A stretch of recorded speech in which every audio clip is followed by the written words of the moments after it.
नमस्कार, ET now स्वदेश पर आपका स्वागत है। आप देख रहे हैं गुड मॉर्निंग स्वदेश और आपके साथ मैं हूं मानसी दवे। बुधवार की शुरुआत में अगर विदेशी बाजार के संकेत देखेंगे, बिकवाली का दबाव इस वक्त तो हावी होता हुआ दिखेगा ही। एशियाई बाजार की अगर बात करें, एसडेक्स निफ्टी पर नजर डालिए। यहाँ पर हम देख रहे हैं करीब 75 अंकों की बिकवाली देखने को मिल चुकी है और 17,775 के लेवल्स के आसपास यहाँ पर ट्रेड होता हुआ देखने को मिला है। तो कल जिस तरह के सेंटिमेंट्स थे, उस सेंटिमेंट से भी ज्यादा कमजोरी इस वक्त आप देखेंगे कि विदेशी बाजार में देखने को मिल रही है। एशियाई बाजार की बात हमने की, इसके अलावा भी अगर तमाम विदेशी बाजार की अगर बात करेंगे, अमेरिकी बाजार में भी बीती रात एक्शन जो है वो कमजोर रहा। बिकवाली का दबाव, एक तो महंगाई को लेकर चिंताएं हैं, उसके साथ साथ ही फेड की तरफ से किस तरह के स्टैंड निकल कर आ रहे हैं। इनफैक्ट फेड मिनट्स का इंतजार था और उन मिनट्स के ठीक आने के बाद हमने देखा है कि इम्पैक्ट आता हुआ और स्टॉक फ्यूचर्स में एक हायर ट्रेड जरूर देखने को मिला। लेकिन डाउ, नैस्डैक और एसएनपी की अगर बात करें, बिकवाली का दबाव, कल ट्रेड्स लाल निशान के साथ क्लोज होते हुए नजर आए। करीब 2% की गिरावट हमने देखा एसएनपी 500 इंडेक्स में देखने को मिली। कंज्यूमर डिस्क्रिशनरी की तरफ से बिकवाली है और इस बिकवाली का एक इम्पैक्ट है जो कि बाजार पर पड़ता हुआ लगातार देखने को मिल रहा है। इसके अलावा अगर आप देखेंगे, डाउ में भी करीब 2-2.5% तक की गिरावट देखने को मिली और फॉर द ईयर कह सकते हैं कि नेगेटिव डाउन ट्रेंड्स की तरफ बढ़ता हुआ ये इंडेक्स इस वक्त तो नजर आ ही रहा है। यूरोपीय बाजार की अगर बात करें, फेड मिनट्स आने थे और उसके ठीक पहले सेंटिमेंट्स काफी कॉशियस थे और इसी के चलते हमने देखा कि यूरोपीय बाजार भी कल दोपहर बिकवाली का दबाव देखने के साथ ही बंद हुए। और साथ ही अगर आप देखेंगे, यूके गवर्नमेंट ने एक सरप्राइज बजट सरप्लस जनवरी के लिए डिक्लेयर किया और उसके ठीक बाद एक इम्पैक्ट वहां पर भी आता हुआ देखने को मिला। तो कई सारे इकोनॉमिक इंडिकेटिव एक्शन है जिस पर बाजार इस वक्त रिएक्ट करता हुआ दिख रहा है, चाहे फिर वो कमोडिटी मार्केट्स हो, एनर्जी पैक हो, हर तरफ से हम देख रहे हैं कुछ हद तक सेंटिमेंट्स जो हैं वो गहराते हुए नजर आए हैं। क्रेडिट स्विस ने अगर यहाँ पर देखें कुछ रिपोर्ट्स जारी की, स्विस रेगुलेटर यहाँ पर कमेंट्स पर रिव्यू कर रहे हैं और इसके ठीक बाद हमने देखा कि एक इम्पैक्ट यूरोपीय बाजार पर देखने को मिला। कमोडिटीज और क्रिप्टोज की अगर आप बात करें, डॉलर में मजबूती से सोने पर एक इम्पैक्ट देखने को मिल रहा है। क्लियर कट इम्पैक्ट अगर देखेंगे, सोने के दाम $1850 के नीचे विदेशी बाजार में ट्रेड करते हुए दिख रहे हैं। ग्रोथ को लेकर चिंताएं हैं जिसके चलते कच्चे तेल में गिरावट का रुख, चाहे फिर वो घरेलू बाजार हो या फिर विदेशी बाजार हो। ब्रेंट क्रूड में भी ट्रेंड हम देख रहे हैं। बिकवाली एक बार सेंटिमेंट्स जो है वॉलेटिलिटी की तरफ बढ़ते हुए देखने को मिल रहे हैं। तो क्लियरली बुलियन मार्केट जो है वो डॉलर में मजबूती के चलते इम्पैक्ट दिखा रहे हैं और साथ ही ग्रोथ को लेकर चिंताएं हैं जो कि लगातार कच्चे तेल की चाल को भी परेशान कर रही है। इसके अलावा अगर आप देखेंगे, यूएस 10 ईयर ट्रेजरी यील्ड जो है हाईएस्ट लेवल सिंस नवंबर अपना दिखा रही है। 3.96% के लेवल्स के आसपास यहाँ कामकाज दिखेगा। वहीं यील्ड्स में लगातार बढ़त है जिसके चलते हम देख रहे हैं एक रेट हाइक पोटेंशियल भी नजर आ रहा है। इसका क्लियर इम्पैक्ट है जो कि overall across the global sentiments में नजर आएगा। बिटकॉइन 1.47% की गिरावट देखने को मिल रही है और यूएस डॉलर इंडेक्स की अगर बात करें, $104 के लेवल्स के आसपास ये ट्रेड करता हुआ दिख रहा है। तो क्लियरली ग्रोथ को लेकर चिंताएं हैं। फेड मिनट्स का एक असर है जो कि ग्लोबल मार्केट्स पर देखने को मिल रहा है। रेट हाइक्स आने वाले सेशंस में भी नजर आ सकते हैं सेंट्रल बैंक्स की तरफ से और साथ ही रेट हाइक के सिनेरियोज जो हैं वो क्लियरली इम्पैक्ट कर रहे हैं हर तरफ, हर बाजार पर। लेकिन चलिए आगे बढ़ते हैं और अब आपको बताते हैं भारतीय बाजार के लिए आज सेंटिमेंट्स कैसे दिख सकते हैं, क्योंकि विदेशी बाजार में एशियाई बाजार की जो बिकवाली के साथ शुरुआत हुई है, एक इवेंचुअल इम्पैक्ट उसका भारतीय बाजार पर भी पड़ेगा। एफआईएस का एक्शन, एफआईएस यानी संस्थागत निवेशकों के फ्लोज क्या हैं वो आपके टीवी स्क्रीन पर आ जाएंगे। 525 करोड़ की खरीदारी कैश में एफआईएस ने कैश मार्केट में की है, वहीं 235 करोड़ की बिकवाली कैश मार्केट में डीआईएस की तरफ से आती हुई दिखी है।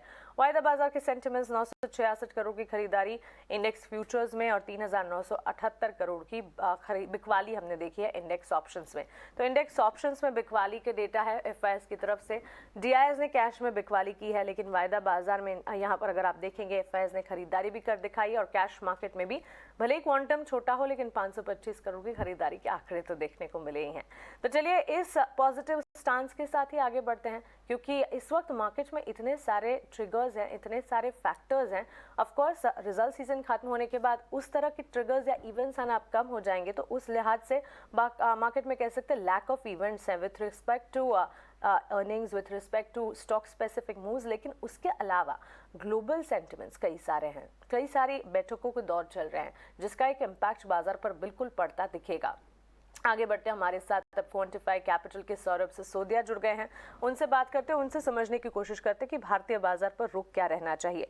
सौरभ, वैसे तो मंथली एक्सपायरी का हफ्ता है, बुधवार का सेशन है। आज हम अगर देखें, वॉलेटिलिटी कल मार्केट्स में देखने को मिली। निफ्टी हो चाहे बैंक निफ्टी, कहा यह भी जा रहा है कि इंडेक्स स्पेसिफिक मार्केट इस वक्त तो नहीं रहा, स्टॉक स्पेसिफिक मूव्स पर ज्यादा नजर रखनी चाहिए। आपकी राय क्या होगी? वेडनेसडे मॉर्निंग हम देख रहे हैं ग्लोबल सेंटिमेंट्स तो बिकवाली दिखा रहे हैं। यस मानसी, जैसा कि मैंने कहा, मतलब मार्केट में बैंक निफ्टी और निफ्टी दोनों में एक ऑन द अपसाइड जो बजट डे की रेंज थी उसको ब्रेक होने के बाद वो रेंज के अंदर आ गया है। तो मार्केट में ऑन द अपसाइड एक रिजेक्शन आ गया। तो मेरा मानना है जब तक बजट डे की रेंज के अंदर है बड़ा मोमेंटम देखना मुश्किल है। पर जो बायस है ऑन द डाउन साइड बन रहा है, बिकॉज कंटिन्यूसली लोअर लोज बना रहे। निफ्टी में पिछले 4 दिनों से बिकवाली देखने मिली है, बैंक निफ्टी में भी पिछले 4-5 दिनों से कंटिन्यूस सेलिंग प्रेशर देखने मिल रहा है, लोअर लोज बन रहे हैं। तो मेरा एक जो बायस रहेगा ऑन द डाउन साइड रहेगा। डेरिवेटिव डेटा भी देखे तो हायर लेवल पे अच्छी कॉल राइटिंग है। निफ्टी बैंक निफ्टी में आउटलुक जो रहेगा सेल ऑन रैली का रहेगा। जब तक निफ्टी में 18,000 के ऊपर क्लोजिंग नहीं आती और बैंक निफ्टी में 41,000 के ऊपर नहीं आती है, मेरा बायस थोड़ा ऑन द डाउन साइड रहेगा। तो दोनों इंडाइसेस पे सेल ऑन राइज की स्ट्रैटेजी मेंटेन करके चलना चाहूंगा। हर उछाल पर बिकवाली की ही रणनीति अगर आप देखेंगे 40,673 के लेवल्स पर कल निफ्टी में हमने क्लोजिंग देखी और बैंक निफ्टी में भी लगातार काफी सेशन से हम देख रहे हैं कमजोरी हावी होती हुई दिख रही है। सौरभ, फिर ऐसे में स्टॉक स्पेसिफिक मूव्स आज के लिए ट्रेडिंग आइडियाज क्या सुझाएंगे आप? मानसी, करंट मार्केट क्योंकि काफी वॉलेटाइल है तो दोनों साइड के स्टॉक्स लेना चाहूंगा, एक लॉन्ग साइड एक शॉर्ट साइड। तो लॉन्ग साइड एनटीपीसी लेना चाहूंगा। कल के सेशन में एक अच्छा ब्रेकआउट देखने मिला है। स्टॉक ने लोअर लेवल से बेस बना के जो उसकी रेंज थी ऑन द अपसाइड उसको ब्रेक किया है। तो मेरा मानना है एनटीपीसी में इन द नियर टर्म एक अच्छा मोमेंटम देखा जा सकता है। तो करंट लेवल्स पे एनटीपीसी में खरीदारी की सलाह होगी। 171 का स्टॉप लॉस मेंटेन करके लॉन्ग पोजीशन बनाई जा सकती है। ऑन द अपसाइड 176 के टारगेट एनटीपीसी में देखे जा सकते हैं। और ऑन द अदर साइड एक शॉर्ट पोजीशन लेने चाहूंगा एचडीएफसी लाइफ में। इस स्टॉक पे हम देखें तो एक हैवी सेलिंग प्रेशर के बाद कंसोलिडेशन में चला गया था एंड वापस उस रेंज के अंदर आ रहा है, लोअर लोज बना रहा है। और जिस तरीके से बिकवाली देखने मिली थी, मुझे लग रहा है स्टॉक में और लोअर लेवल्स देखने मिलेंगे इन नियर डेज। तो एचडीएफसी लाइफ में करंट लेवल्स पे सेलिंग की सलाह होगी। एक 510 का स्टॉप लॉस मेंटेन करके शॉर्ट पोजीशन बनाई जा सकती है। ऑन द डाउन साइड 480 से 470 के लेवल स्टॉक में देखे जा सकते हैं। स्पेसिफिक कॉल्स, एक खरीदारी की राय एनटीपीसी में 176 के टारगेट्स को ध्यान में रखते हुए, वहीं एचडीएफसी लाइफ में बिकवाली की रणनीति, टारगेट स्टॉप लॉसेस आपके टीवी स्क्रीन पर हैं। सौरभ, शुक्रिया आपका हमारे साथ जुड़ने के लिए और बाजार पर अपना नजरिया हमारे साथ शेयर करने के लिए। तो क्लियरली हर उछाल पर बिकवाली की रणनीति इस वक्त एक्सपर्ट की तरफ से आती हुई दिख रही है। और वो भी क्यों ना, क्योंकि बाजार के सेंटिमेंट्स जो हैं वो काफ़ी हद तक हम देख रहे हैं वॉलेटाइल हो चुके हैं और ये है मंथली एक्सपायरी का हफ्ता, तो वॉलेटिलिटी और ज़्यादा बढ़ सकती है, जो कि लगातार पिछले 3 दिनों से हम देख भी रहे हैं। लेकिन ये सारी वॉलेटिलिटी के बीच कौन सी खबरें हैं, कौन से शेयर्स हैं जो कि खबरों के दम पर आज फोकस में रह सकते हैं, कौन से सेक्टर्स हैं जिस पर आपको नजर रखनी चाहिए, ट्रिगर्स और खबरों वाले शेयर्स, शरद हमें बताएंगे। गुड मॉर्निंग शरद, बताएं। Good morning Mansi. तो सबसे पहले ट्रिगर्स पे फोकस करते हैं। ऑफ कोर्स आपने सही कहा, आरबीआई की एमपीसी मीटिंग्स और फेड मिनट्स भी जो हैं आज आने वाले हैं, तो इन दोनों पे ज़रूर जो है सारे बाज़ार, कमोडिटी बाज़ार सबकी जो है आंखें लगी हुई हैं। इसके अलावा आज अर्निंग्स भी है महिंद्रा सीआई ऑटोमोटिव्स का और इम्पॉर्टेंट एक्स डेट भी है आपका शेयर स्प्लिट का आरबी इंफ्रा का, जो अगर आप एक शेयर होल्ड करते हैं तो आपको 10 शेयर्स मिलेंगे शेयर स्प्लिट से। और इम्पॉर्टेंट मैनेजमेंट मीट भी चल रही हैं आजकल और अब अर्निंग सीजन ख़त्म हो गया। नायका सोरोस कैपिटल से मिलने वाले हैं, मैक्स फाइनेंशियल, जेपी मॉर्गन जैसे दिग्गज प्लेयर्स से मिलेंगे, आइशर मोटर्स भी फिडेलिटी ग्रुप से मिलने वाला है। तो ऑफकोर्स जो है बहुत सारी एक्शन जो है एफआई स्पेस में देखने मिल सकती है और इसके कारण जो है स्टॉक स्पेसिफिक मूवमेंट्स देखने आ सकते हैं। लेकिन कुछ खबर है जो फोकस में रहेंगे एंड ऑफकोर्स सबसे पहले मैं बात करूंगा वेल्सपन इंडिया, गोपाल दास एक्सपोर्ट जैसे स्टॉक्स के। और यहाँ पे ये सब इसलिए एक्सपोर्ट बेस्ड टेक्सटाइल प्लेयर्स को मैंने लिए क्योंकि कल रात जो है वॉलमार्ट और होम डिपो के नंबर्स आए थे और ये नंबर्स तो Q3 के अच्छे थे क्योंकि सीजनली है, लेकिन इंपॉर्टेंट बात है जो 2023 का आउटलुक वो दिए हैं वो बहुत कॉशियस और वीक आउटलुक जो है वो दिए हैं और इसका इम्पैक्ट होगा वो आपको जो है आपको इंडियन एक्सपोर्टर्स को देखने मिलेगा, स्पेशली टेक्सटाइल और होम इम्प्रूवमेंट सेगमेंट में। तो ये स्टॉक्स पे प्रेशर आ सकता है। सफायर फूड्स जो है ऑफकोर्स एक्सपेंशन प्लान अपनी मालदीव्स की आम में जो अपनी स्टेक बढ़ा दी है 51 to 75%। और ये कंपनी जो है 2 ब्रांड है, आप पिज़्ज़ा हट और KFC रेस्टोरेंट्स उसको भी बढ़ाएंगे मालदीव्स में। BEL जो है MOU साइन किया AD और DRDO के साथ, जहाँ पे वो एडवांस्ड मीडियम कम्बैट के जो एयरक्राफ्ट प्रोग्राम है उसमें शामिल होंगे। और ये जो है आपके डिफेंस एक्सपो में चल रही थी बात। लेमन ट्री होटल से 34 रूम्स का एक होटल एग्रीमेंट भी साइन किया है मनाली में, जो जून 2023 में ऑपरेशनल होगा। बाइकॉन ने एनसीडीज रेज किए हैं लगभग 1070 करोड़ रुपए में। और एक mid cap small cap stock है, वो है आपका मिर्ज़ा इंटरनेशनल। यहाँ पे एनसीएलटी अप्रूवल आ गई है कंपनी की रीस्ट्रक्चरिंग को लेके। और जो बाज़ार का जो मानना था कि जो री रेटिंग कैंडिडेट हो सकता है, वो अप्रूव हो गया है डीमर्जर उनके ब्रांडेड बिजनेस का। जो आप रेड टेप शूज़ आप देखते होंगे, उस ब्रांड को जो ब्रांडेड बिजनेस कहते हैं। जब ये बिजनेस हट जाएगा तो एक हाई मार्जिन बिजनेस होता है, तो ये जो है एक स्पेशल सिचुएशन स्टॉक बन जाता है, ये एनालिस्ट का मानना है। और आखिर में बात करूंगा LIC हाउसिंग फाइनेंस का, जहां पे ICICI प्रू म्यूचुअल फंड ने जो अपनी स्टेक बढ़ाई है 5% से बढ़ा के 7% कर दिया है। एब्सोल्युटली, तो ढेर सारी खबरें हैं और सेक्टर स्पेसिफिक बाजार को अगर देखेंगे, आईटी सेक्टर जहां से सपोर्ट मिल रहा था, कल ये सेक्टर भी बाजार को सपोर्ट नहीं दे पाया है। इनफैक्ट सबसे ज्यादा गिरावट हावी होती हुई, जितनी आउट परफॉर्मेंस आईटी में दिखी थी, उतनी ही बिकवाली कल आईटी स्पेस में हमने देखी। निफ्टी आईटी इंडेक्स में ऑलमोस्ट 300 अंकों की गिरावट देखने को मिल चुकी है। हालांकि एफएमसीजी की तरफ से कुछ सपोर्ट जरूर मिले, almost 50 points upside Nifty FMCG plays में। और फाइनेंशियल सर्विसेज पर भी नजर रही, क्योंकि वहां से भी हल्की सी ही सही लेकिन हरे निशान के साथ कामकाज देखने को मिला।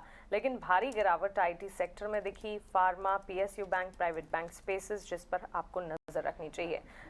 इसके अलावा इकोनॉमिक इंडिकेटिव एक्शन में आरबीआई फेड के मिनट्स पर खास तौर से नजर रखेंगे और ढेर सारी खबरों का तांता लगेगा, क्योंकि ये सारी खबरों के साथ साथ इन स्टॉक्स पर भी एक इम्पैक्ट आता हुआ जरूर दिखेगा। खबरों वाले शेयर तो शरद ने हमें बताएं, आइए शरद से ही जानते हैं आज ब्रोकरेज रिपोर्ट्स में क्या है खास। शरद बताइए। जी बिल्कुल, सबसे पहले इंटरग्लोब एविएशन फोकस में लेकर यहाँ पे एक्सिस सिक्योरिटीज की एक अपग्रेड आई है। अब जो है एड से बाई कर दिया गया है, लक्ष्य रखा है 2316 रुपीज़ प्रति शेयर का। ऑफकोर्स स्टॉक में तो थोड़ी करेक्शन देखने मिली थी, लेकिन इसके बाद जो है 25% का अपसाइड करंट मार्केट प्राइसेस में देखने मिल रहा है। सिंगापुर की जो जेट स्प्रेड होती है उसमें भी जो है कैसे कह सकते हैं कि फॉल आया है। तो जब जेट स्प्रेड फॉल आता है तो मार्जिन्स इंप्रूव होती है एविएशन कंपनीज की। और मैनेजमेंट एक्सपेक्ट करे कि फोर्थ क्वार्टर भी एक डिसेंट स्ट्रॉन्ग नंबर्स रहेगा, क्योंकि बुकिंग लेवल्स हायर साइड पे है। और इम्पॉर्टेंट बात ये भी है कि जो आप ATF प्राइसेस हैं उनमें भी थोड़ी रिडक्शन देखने मिली है, वो होती है आपकी एविएशन टरबाइन फ्यूल। तो ओवरऑल कह सकते हैं कि बहुत पॉजिटिव मूवमेंट आपको एविएशन सेक्टर में देखने मिल रही है। दूसरा स्टॉक फोकस में आएगा प्रेस्टीज एस्टेट्स, और यहाँ पे जेफरीज ने मेंटेन बाय रेटिंग रखा है, लक्ष्य रखा है 550 रुपये प्रति शेयर का। और यहाँ पे एक एनालिस्ट मीट हुई थी और प्रेस्टीज जो है मुंबई के मार्केट में जो है बहुत एक्सेसिव सेलिंग कर रहा है और हैवी प्रमोशंस चल रहे हैं। और वो एक्सपेक्ट करे कि जो उनकी रेसिडेंशियल सेल्स है वो 2 गुना बढ़ जाए FY26 तक।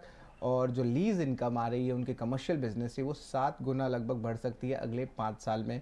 और ऑफकोर्स एक $2 बिलियन का कैपेक्स भी होने वाला है, तो उसके कारण जो है डेट में जो है लगभग 3 गुना का इजाफा हो सकता है। तो ऑफकोर्स एक्सपेंशन मोड में प्रेस्टीज एस्टेट्स है। और तीसरा स्टॉक फोकस में रहेगा डिलीवरी, और यहाँ पे मैक्वारी की रिपोर्ट आई है, आउट परफॉर्म रखा है, लक्ष्य रखा है 440 रुपये प्रति शेयर का। और वो एस्टिमेट कर रहे हैं कि 10 साल के जो एवरेज है उसमें लगभग 16% का CAGR का जो है ग्रोथ देखने मिलेगा। और ओवरऑल देखा जाए जो फेयर वैल्यू प्राइस है उसमें भी रेंज 18 से 23% का टॉप लाइन ग्रोथ पे रहेगा। और उन्होंने ये भी मेंशन किया कि जो सोशल कॉमर्स प्लेटफॉर्म है मीशो, वो लगभग 20 से लेकर 25% का टोटल ओवरऑल वॉल्यूम जो है डिलीवरी का केटर करता है। और मीशो में भी अच्छी ग्रोथ देखने मिल रही है, तो इसके कारण एक रब ऑफ इफेक्ट जो है आपके कंपनी में देखने मिल सकता है। तो ये 3 अहम ब्रोकरेज कॉल्स है आज दिन के ट्रेड के लिए। एब्सोल्युटली शायद, शुक्रिया ये सारी डिटेल्स खबरों वाले शेयर्स और ब्रोकरेज रिपोर्ट्स हमारे साथ शेयर करने के लिए। छोटे से ब्रेक के लिए हम रुक रहे हैं, ब्रेक के उस पार कमोडिटी मार्केट्स का अपडेट, आप बने रहें।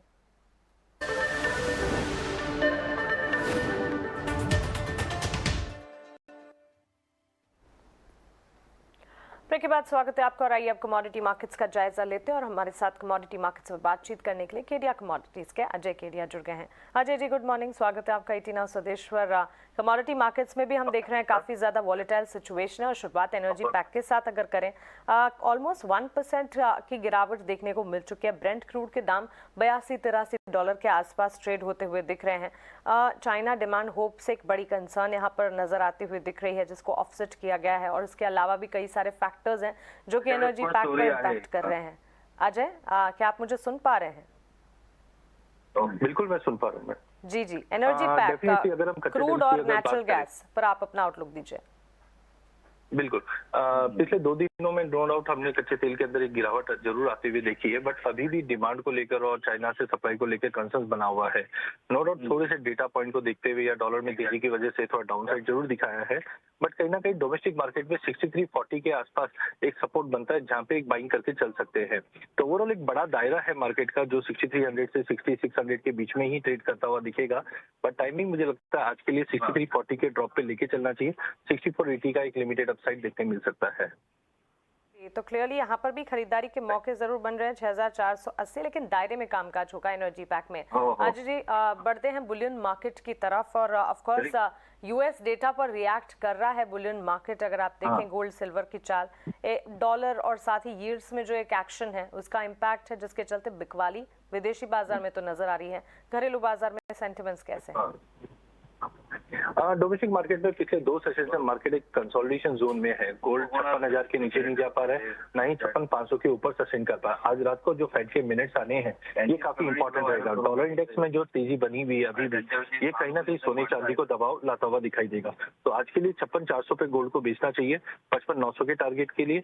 वहीं चांदी के अंदर भी 66,400 के बाउंस पे बेच के चलिए, जो 65,400 तक का लेवल दिखा देगा। आगे के आउटलुक के लिए फेड के जो मिनट्स आने हैं ये काफी इंपॉर्टेंट रहेंगे।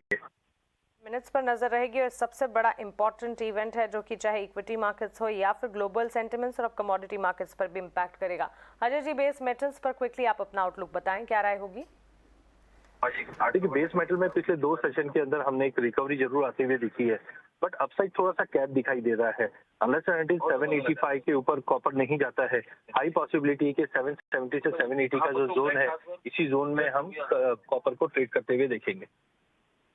अजय, आपका शुक्रिया हमारे साथ जुड़ने के लिए और सवालों के जवाब देने के लिए। तो कमोडिटी मार्केट्स में हम देख रहे हैं काफ़ी हद तक बिकवाली का दबाव बुलियन मार्केट में देखने को मिल रहा है, और साथ ही एनर्जी पैक की चाल पर भी। लेकिन खरीदारी के मौके इस वक्त क्रूड में ज़रूर बनते हुए दिखेंगे, और कॉपर में सेल कॉल्स इनिशिएट करने चाहिए 773 का टारगेट। आइए टॉप ट्रेडिंग कॉल्स आपके सामने रखते हैं आज के लिए इंट्राडे पर्सपेक्टिव के लिहाज से। रेलिगर की तरफ से 2 कॉल्स हैं खरीदारी की। IEX इंडिया एनर्जी एक्सचेंज पर खरीदारी के मौके बन सकते हैं, 154 के टारगेट्स को आप मानकर चले। वहीं बैंक ऑफ बड़ौदा में बिकवाली की राय है। रेलिगर का मानना है कि 148 148 तक के टारगेट्स यहां पर देखने को मिल सकते हैं। नीचे गिरावट दिखेगी, 166 का स्टॉप लॉस लगाएं और खरीद बिकवाली का यहां पर आउटलुक बनता हुआ। Angel one power finance corporation पर खरीदारी की राय देता है, और LIC हाउसिंग फाइनेंस पर बिकवाली की कॉल है। पावर फाइनेंस कॉर्पोरेशन 154 के टारगेट्स को मानकर चले। LIC हाउसिंग फाइनेंस 348 के लक्ष्य को मानते हुए बिकवाली की रणनीति। और साथ ही अंत में क्वांटिफाई की तरफ से NTPC और HDFC लाइफ दोनों पर कॉल्स हैं खरीदारी। NTPC पर 176 का टारगेट, वहीं HDFC लाइफ में 480 के लक्ष्य को ध्यान में रखते हुए बिकवाली की रणनीति। तो क्लियरली 6 कॉल्स आपके लिए, इनमें से 6 में 3 खरीदारी की कॉल्स हैं और 3 बिकवाली की कॉल्स है। तो क्लियरली आप सेंटिमेंट समझ सकते हैं कि मार्केट के सेंटिमेंट्स इस वक्त बटे हुए नजर आ रहे हैं। चलिए, गुड मॉर्निंग स्वदेश को तो हम यहीं समेट रहे हैं, लेकिन थोड़ी देर में खरा सौदा लेकर मार्केट का सारा एक्शन लेकर आपके पास वापस लौटेंगे। आप बने रहें ET नाउ स्वदेश के साथ। नमस्कार।